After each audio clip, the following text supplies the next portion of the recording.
से तबाही।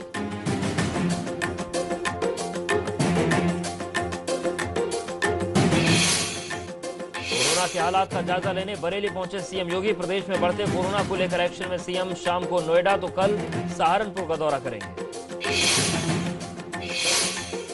लखनऊ में स्वरोजगार योजना का शुभारंभ सीएम योगी ने किया शुभारंभ। सीएम ने कहा यूपी का लक्ष्य 15,000 करोड़, हमें बनाना है आत्मनिर्भर उत्तर प्रदेश।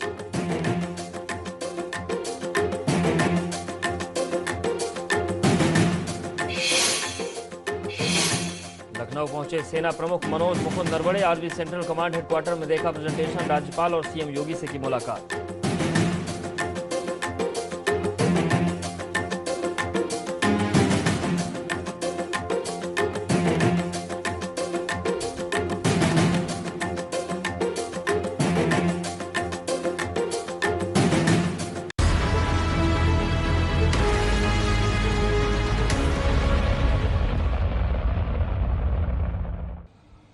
नमस्कार, उत्तर मांगे प्रदेश में आपका स्वागत है। मैं हूं अवधेश। आज सीधा और सपाट उत्तर मांग रहा है प्रदेश कि आखिर विक्रू जैसी लंका के निर्माण में सूबे के और कानपुर के कितने अफसर बिके।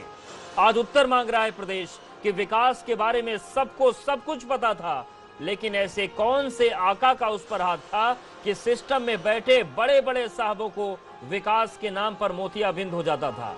आज उत्तर मांग रहा है प्रदेश कि जब कानपुर के बड़े अफसरों को पता था कि उनका थानेदार गद्दार है, विकास पुलिस वालों को ठेके बराबर नहीं समझता, तब उस पर बड़ी और सुनियोजित कार्रवाई क्यों नहीं की गई। और सबसे बड़ा सवाल ये कि जब विकास को पाप का बरगद बनाने वाले चेहरे इतने बड़े हों, तो फिर पूरे कांड के पीछे के किरदारों और चेहरों का खुलासा हो भी पाएगा या नहीं। और इतने बड़े सवाल जब हम पूछ रहे हैं तो उसके पीछे की वजह यह है कि शहीद देवेंद्र मिश्रा का एक ऑडियो वायरल हुआ है तत्कालीन ग्रामीण एसपी बीके साहब के साथ। वो सुनिए, चर्चा को आगे बढ़ाते हैं। तो अब उसमें आप दिमाग से करिएगा, कोई इस बार नहीं, 2-3 साल कोर्स ले ले, दबाने का अच्छा मौका है इसको, है ना। हम बताएंगे सर इनकी ये पैर। आप आइएगा, ऐसा ना अभी एक गस्टेड ऑफिसर के साथ बैठक करेंगे, है ना। जी सर जी। तो अच्छे लोगों को कहीं से ले आया जाएगा, है ना। नहीं, इनके बारे में हम बताएंगे सर। ये जब उनके पैर छुएंगे तो क्या होगा। ये पैर छूता है उसके। अच्छा, हाँ, ये उसके पैर छूता है। तो एक बार मैंने कहा कि इससे संबंध करोगे तो मर्डर करा दोगे तो चार। बोले साहब अपराधी ही को तो सूचना देगा। मैंने कहा अच्छा ठीक है। तो पहले अब सारी लोगों के अभी बैठक करते हैं ना और तो वो साहब असल में उन्होंने ज्यादा रख दिया था हाथ, पहले वाले एसएसपी साहब तिवारी जी, तो उसके ऊपर, इसी एसओ के ऊपर। अच्छा, हाँ, तो इसलिए बोलना सीख गया था। अब कल 10 मिनट आपका टाइम सर लेंगे, मैं बताऊंगा इसके बारे में क्या क्या है।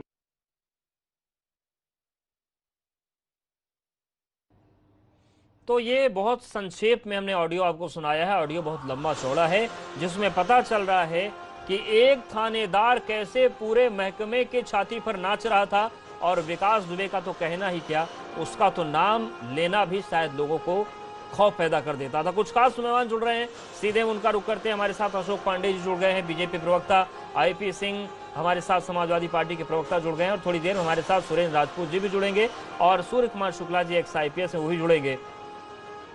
अशोक पांडे जी, आपने सुना विकास दुबे का जब तक एनकाउंटर नहीं हुआ था तब तक तो लग रहा था कि उसकी लंका को इतना दूर उखाड़ कर फेंकेंगे कि दूसरा विकास पैदा नहीं होगा देश में।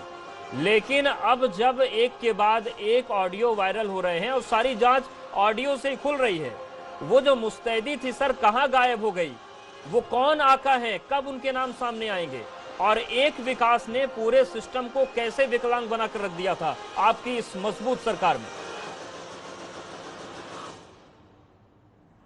देखिए, आपको बता दें कि उस दिन हमारी पुलिस उनके दमन के लिए ही गई थी, लेकिन ये दुर्भाग्य है कि उन्हीं के अंदर का एक गद्दार अपने साथ अपराधियों को जाबाज अधिकारियों नहीं सर, अब सवाल बहुत आगे चला गया है पांडे जी। सवाल यह है कि उस गद्दार के बारे में डीजीपी कार्यालय से लेकर एसएसपी कार्यालय तक सबको पता था। फिर आखिर ऐसा कौन सा किरदार है उत्तर प्रदेश में जिसने पूरे पुलिस महकमे को पंगु कर दिया। आप उस पर बात करिए। वो गद्दार तो सामने आ गया, जो छिपा गद्दार है वो कब बाहर आएगा। देखिए, निश्चित तौर पे आपकी बातों पे आपको बता दें कि निश्चित तौर पे अपराध का राजनीतिकरण हुआ अब पूरे प्रदेश में सपा बसपा की सरकारों ने किया। आपने शुरू में विकास दुबे का बयान पढ़ा होगा, सुना होगा। पहला वो वीडियो उसमें था, उसने कहा कि मैं बहन जी की पार्टी में अध्यापक हूं और लोग भी बुला रहे हैं, नहीं जाऊंगा, नहीं छात्र रहूंगा। उसके बाद उसकी पत्नी समाजवादी पार्टी से जिला पंचायत की सदस्य थी। जो भी अपराधी गिरता है, जो भी अपराधी है, उसका हाथ हमेशा अखिलेश के साथ, जो भी फोटो निकालेंगे अखिलेश जी के साथ था। राजनीति का अपराधीकरण नहीं, अपराध का राजनीतिकरण इन लोगों ने किया। हमारी सरकार ने तो गिरफ्तार भी किया उस अपराधी।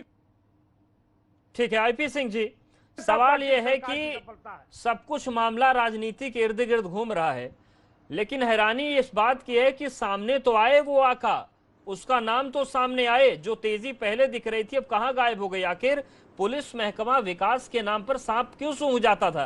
पहले भी सूंघ जाता था और अभी भी सूंघा सूंघा ही लग रहा है।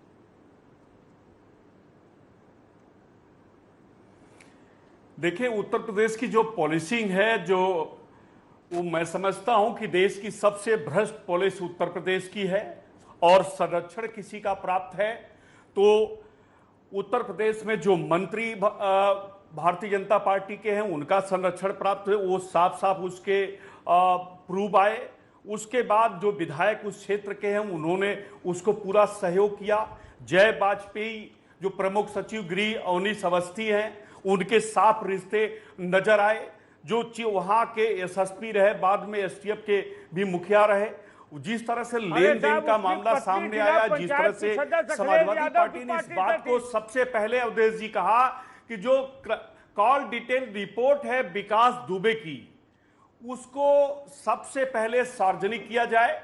और समाजवादी पार्टी बराबर ये मांग करती रही। बहुत अच्छी बात है, लेकिन मेरा सवाल ये है ट्रायल चले और कि जो बात शहीद देवेंद्र मिश्रा ने एसपी ग्रामीण से कही, वो बात जनप्रतिनिधियों को भी पता रही होगी, वो बात सत्ता पक्ष के लोगों को भी पता रही होगी। आखिर वो मजबूरी ढूंढने की ललक किसी में है या नहीं है कि विकास को इतना मजबूत किसने कर दिया था? डीजीपी कार्यालय पे 8-8 चिट्ठियां भेजी गईं, उसके बावजूद विकास दुबे को किसी ने हाथ नहीं लगाया।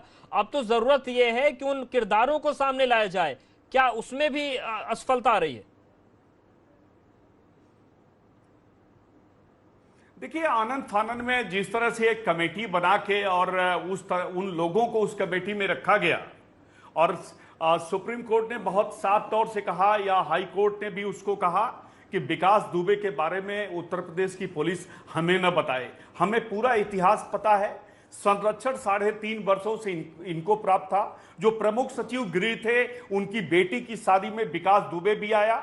जय वाजपेयी जो उनका बड़ा फाइनेंसर था, जिसका साम्राज्य उसने 1000 करोड़ का साम्राज्य विकास दुबे ने खड़ा किया, वो शादी में शिरकत करता है, मदद करता है। तो जब डीजीपी पुलिस और प्रमुख सचिव गृह जब मदद करते हो तो सवाल ही नहीं खड़ा होता कि यहां न्याय मिलेगा। और लीपापोती की गई, जिस तरह का इनकाउंटर हुआ, जिस तरह की हत्याएं की गई आनंद फानन में, और पुलिस आत्मनिर्भर हो गई।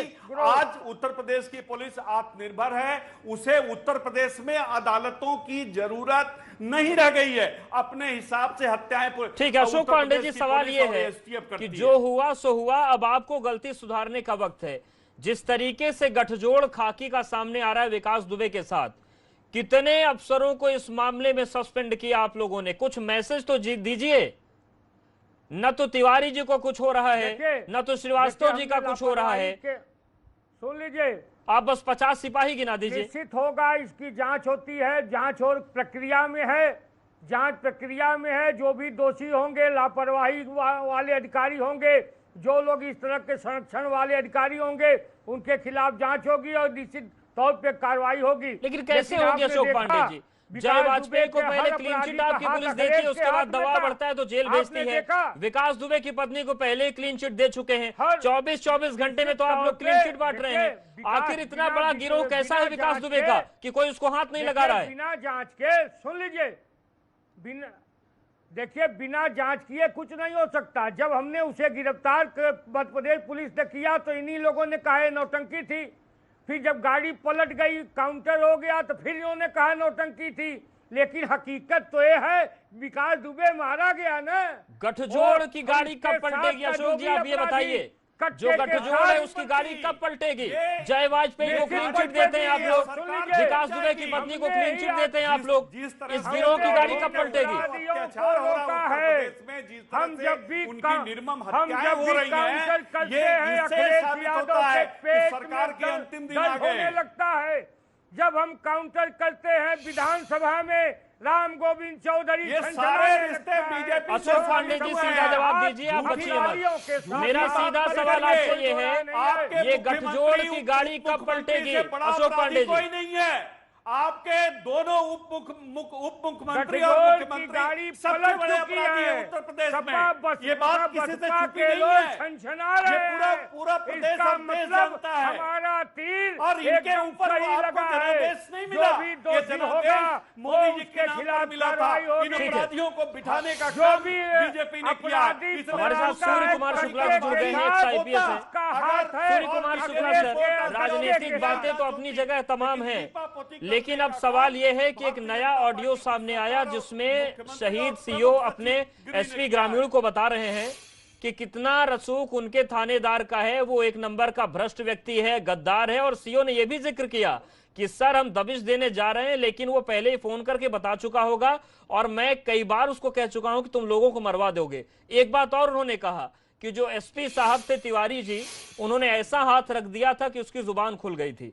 अब सर इतनी बातें जब कह दी शहीद सीओ ने, तो अब तो स्थिति स्पष्ट है कि विकास और खाकी का गठजोड़ कितना जबरदस्त रहा था।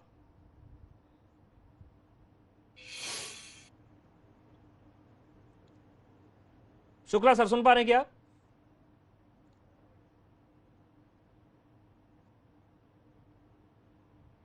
सूर्य कुमार शुक्ला जी के पास जाएंगे, लेकिन आईपी सिंह जी, जो सवाल शुक्ला जी से था वही मेरा आपसे है कि ये तमाम तथ्य तो स्थानीय जनप्रतिनिधियों को पता रहे होंगे, चाहे वो बीजेपी के रहे हों, चाहे कांग्रेस को रहे हों, चाहे समाजवादी पार्टी के रहे हों। जिम्मेदारी तो सबकी बनती है। जब ऐसा अपराध खड़ा होता है तो कोई एक व्यक्ति की जिम्मेदारी नहीं होती। उसके खिलाफ क्या जो मिशन चल रहा था वो मिशन सब ने मिलकर तोड़ा।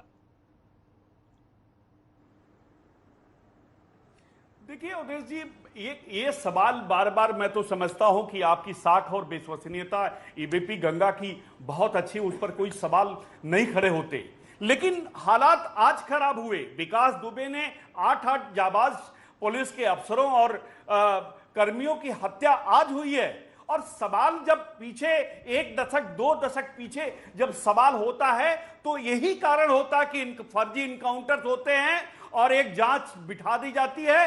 जांच जो रिपोर्ट आती है उसे दबा दिया जाता है, ठंडे बस्ते में चला जाता है। जब तक विकास दुबे की हत्या नहीं हुई तब तक ये मामला लाइमलाइट में था। जैसे उसे मार गिराया गया उसके बाद इसको दबा दिया गया। तो हम अपराधियों की हम तो ये चाहते थे इसकी सीबीआई जांच हो, उसकी कॉल रिपोर्ट मतलब विधानसभा के पटल पर रखा जाए। जो दोषी है इसके खिलाफ कार्रवाई हुई। विधायकों ने बीजेपी 1 लाख का अपराधी मरेगा, नेताजी दुखी होंगे। 2 लाख का अपराधी होगा तो सुरेंद्र राजपूत जी भी हमारे साथ चर्चा में जुड़ गए हैं। सुरेंद्र राजपूत जी, सवाल ये उठ रहा है कि जो शहीद सीओ का ऑडियो वायरल हुआ है एसपी ग्रामीण के साथ, उसमें वो सब कुछ बता रहे हैं जो घटना वाले दिन हुआ। उन्होंने कहा कि वो फोन करके बता चुका होगा। उन्होंने कहा कि मैंने उसको पहले ही कहा था कि तुम जैसे काम कर रहे हो कई पुलिस वालों को मरवा दोगे। और ये भी कहा कि जो एसपी साहब थे तिवारी जी, उन्होंने ऐसा हाथ उसके ऊपर रखा था कि उसका मुंह खुलने लगा। अब जब इतनी बातें सामने आ चुकी हैं तो सवाल ये उठता है सर कि कौन और कितने आका हैं जिनको तोड़ने में पूरा पुलिस महकमा नाकाम हो गया, और अब भी उनके नाम सामने आ पाएंगे या नहीं आ पाएंगे? अवधेश भाई देखिए, जितनी बातें आपने कही उनपे सारी बातों से हमारे पुराने आरोप पुष्ट होते हैं।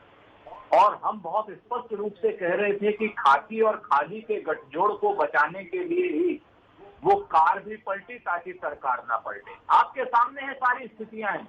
मैंने तो ट्वीट जिस समय उज्जैन में ये क्या नाम सरेंडर हुआ था SIS कंपनी के सामने, सिक्योरिटी गार्डों के सामने महाकाल में, पहली बार हुआ है कोई अपराधी सिक्योरिटी गार्डों के सामने सरेंडर हुआ है, पुलिस के सामने नहीं सरेंडर हुआ। और वो सिक्योरिटी गार्ड की कंपनी भी बीजेपी के MP राकेश सिन्हा की है आपके सामने। तो ये सारे के सारे जो आरोप पुष्ट होते हैं हमारे कि खाकी और खादी के गठजोड़ को भारतीय जनता पार्टी की सरकार सामने नहीं लाना चाहती, क्योंकि खाकी में भी उनके अपने हैं और खादी के तो सारे के सारे उनके अपने ही है, तभी वो अपराधी पैरोल पाता है, जमानत नहीं पाता है, जैसा कि सारे चैनलों में चलाया। मैं जिम्मेवारी से कह रहा हूं, और पैरोल जो है बगैर सरकार की अनुशंसा के कोर्ट नहीं देता है कभी। तो आप समझिए कि पैरोल सरकार देती है और पैरोल हमारी सरकार में वो गिरफ्तार हुआ, ठीक है ना, हमारी सरकार में मारा गया। नहीं, पैरोल क्यों मिला अशोक पांडे जी? कौन उससे इतनी मोहब्बत करता था कि पैरोल मिला, बताइए आप। अशोक पांडे जी, किसको इतना प्यार था उससे कि पैरोल मिल गया? अशोक पांडे, अरे सीधे वो समाजवादी पार्टी के कार्यकर्ता था, उसकी माता ने कहा सपा का कार्यकर्ता है, नेताजी का जिसके ऊपर हाथ हो वो तो कुछ भी पा सकता है। 1980 में नेताजी स्वयं जब बीपी सिंह की सरकार थी तो नेताजी स्वयं काउंटर लिस्ट में थे। अगर भागे न होते नेताजी तो कहते मैं नेताजी हूँ इटावा वाला।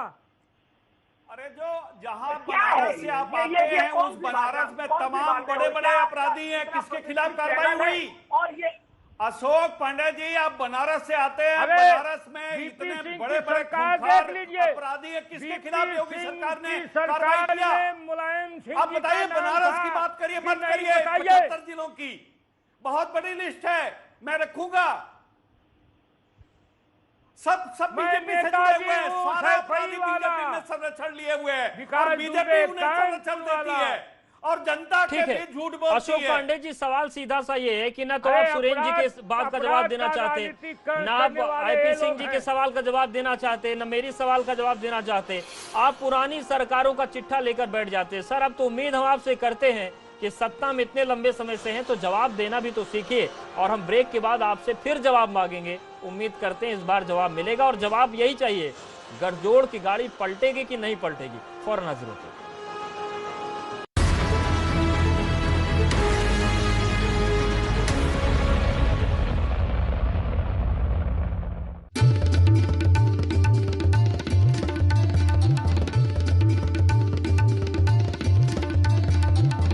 आप देख रहे हैं एबीपी गंगा, खबर आपकी, जुबान आपकी।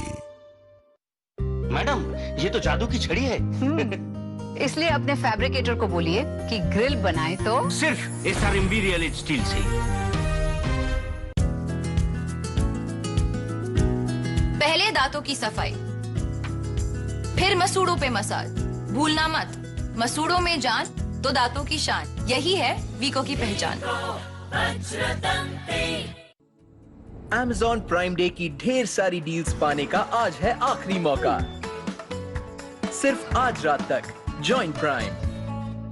गेल उत्कर्ष सुपर 100 उत्तर प्रदेश और उत्तराखंड के मेधावी एवं निम्न आय वर्ग के छात्रों के लिए इंजीनियरिंग प्रवेश परीक्षा हेतु 11 महीने की निःशुल्क आवासीय कोचिंग। ऑनलाइन परीक्षा के लिए रजिस्टर करें www.csrlopentest.in। अधिक जानकारी के लिए कॉल या व्हाट्सएप करें 7977749483 7355520443। जिनका गला सेंसिटिव होता है उन्हें मेरी यही राय होती है, पैक्संस थ्रोट एड अपनाएं। यह आपकी इम्यूनिटी बढ़ाता है। पैक्संस homeopathy. Jimmy told me that Dhoni is India team no best captain. 1983 Pachito World Cup Dhoni only brought to India. Just like my best friend Usha Sampat. She's 73 years old and jogging marathon champion. In sports day part she always comes first. But now Dhoni and Usha in a race. Track पर नहीं, Poker Stars ni game में. Yes. बड़ा आया Dhoni. Usha's in. Are you? Play on PokerStars.in. Physical distancing के दौर में news distancing मत करो। डाउनलोड करो एबीपी लाइव ऐप और जानते रहो।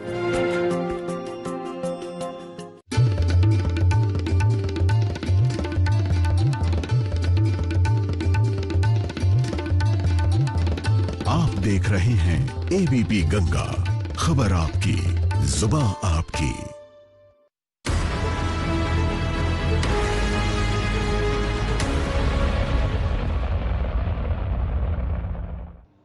तो आज सवाल यह है कि विकास दुबे जैसे पाप के बरगद पनपते हैं तो उसके पीछे की वजह जो है वो भी जानने की कोशिश करेंगे और मिटेंगे कैसे। लेकिन हम पहले आपको ऑडियो सुनाते हैं, जिस ऑडियो के बाद एक बार फिर सवाल खड़े हो गए।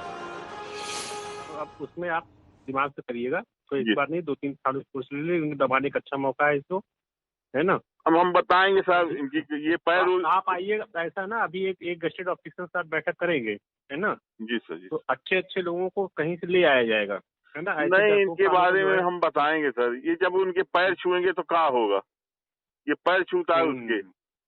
अच्छा, हाँ, ये उसके पैर छूता है। तो एक बार मैंने कहा कि इससे संबंध करोगे तो मर्डर करा दोगे तो चार। बोले साहब अपराधी ही के तो सूचना देगा। मैंने कहा अच्छा ठीक है। तो पहले अब सारी लोगों के अभी बैठक करते हैं ना, और तो वो साहब असल में उन्होंने ज्यादा रख दिया था हाथ, पहले वाले एसएसपी साहब तिवारी जी, तो उसके ऊपर, इसी एसओ के ऊपर। अच्छा, हाँ, तो इसलिए बोलना सीख गया था। अब कल 10 मिनट आपका टाइम सर लेंगे, मैं बताऊंगा इसके बारे में क्या क्या है। तो 10 मिनट का टाइम लेते उससे पहले ही वो हो गया जिसकी आशंका शहीद सीओ देवेंद्र को थी। और ये जो पूरी तस्वीर है अशोक पांडे जी, इसमें साफ पता चल रहा है कि प्रशासनिक अमला और आपका जो पुलिस विभाग था कितनी बुरी तरीके से नतमस्तक उसके सामने था। ईमानदारी से कम ये मान तो लीजिए कि जो पूरी व्यवस्था है उसको विकास दुबे ने उसमें सेंध लगा दी थी और उसको सुधारने की जरूरत है, कम से कम ये तो मान जाइए।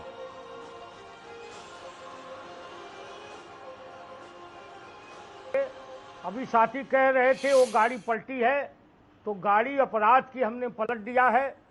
निश्चित तौर पे उसमें जो भी अमला शामिल होगा कार्रवाई करेंगे, कार्रवाई हो भी रही है और जांच भी चल रही है। निश्चित तौर पे जिन लोगों के नाम सामने आए उनको सस्पेंड करने में कितना टाइम लगता है? निष्क्रिय है अशोक पांडे जी, सस्पेंड करने में कितना वक्त लगता है? न्यायालय तो जाने नहीं आपको जांच के न्यायालय से आदेश लेंगे सस्पेंड करने का। सूर्य कुमार शुक्ला जी से सुन लीजिए, सूर्य कुमार शुक्ला जी से पूछ लीजिए, इसकी एक प्रक्रिया है, हम जांच करा रहे हैं, जांच होगी और निश्चित तौर पर दंडित होंगे अगर अधिकारी भी होंगे तो। आप कैसे, आप कम से कम मेरे ख्याल से कुछ शब्द उसमें जिनको जानकारी हो, जो हमारे ऊपर भी हमला करें तो सही करें ना। आप, हमारा तो ये मानना है इनसे, आदरणीय अशोक पांडे जी से, इनसे क्या नाम बनारस का प्रवचन करा लीजिए, इनसे पूछिए ना कि पुलिस वाले को काहे मारे थे पटेल और वो सब लोग वहां पर खुले चौराहे पर। एक तो मास्क नहीं पहने थे भाजपा के कार्यकर्ता, ऊपर से पुलिस वाले को मारे, ऊपर से पुलिस वाले को सस्पेंड करा दिए थे। कैसी बातें करते हैं ये बनारस के प्रवचन करें, ये कानपुर और बाकी अपराध के बारे में बोलने लायक नहीं है। घटना की डीएम ने जांच कराया था, आप जानकारी ले लें। बनारस की जो घटना हुई उसकी जांच हुई, जो अधिकारी दरोगा खुद मास्क नहीं लगाए हुए थे उनके खिलाफ कार्रवाई हुई है। आप गलत टिप्पणी मत करिए, आपकी भाषा तो हमेशा अपना गलत लोगों के साथ ही रहती है। पुलिस को डंडा मारेंगे, पुलिस को गोली मारेंगे, आप अपराधी हैं, आप कौन है? ठीक है सुरेंद्र राजपूत जी, एक सवाल और भी उठता है कि जिस तरीके से पूरा मामला सामने आया है इसमें क्या होना चाहिए? क्या पूरे राजनीतिक वर्ग को एक होना पड़ेगा? क्योंकि विकास जैसों की लंका अगर ढहानी है तो फिर जब तक एकता पूरे राजनीतिक वर्ग में नहीं होगी, राजनीतिक इच्छा शक्ति नहीं होगी, तब तक तो लगता नहीं कि कुछ हो पाएगा ऐसे लोगों का। देखिए, एकता तो सब में आनी चाहिए अवधेश भाई, पूरे राजनीतिक वर्ग में, सामाजिक वर्ग में, मीडिया के वर्ग में, सारे वर्ग में होनी चाहिए अपराधियों के खिलाफ। इसमें तो कोई दो राय है ही नहीं। और पूरे में जब तक नहीं आएगी तब तक इस तरीके के अपराधी, वो लूप होल्स जो है, चाहे किसी की भी सरकार हो, हमारी हो, इनकी हो, सपा की हो, बसपा की हो, तमाम आंख लागा वाले लोग पाल लेते हैं। तो ये तो बात अपने आप में सच है, लेकिन वर्तमान में सरकार तो भाजपा की है और उस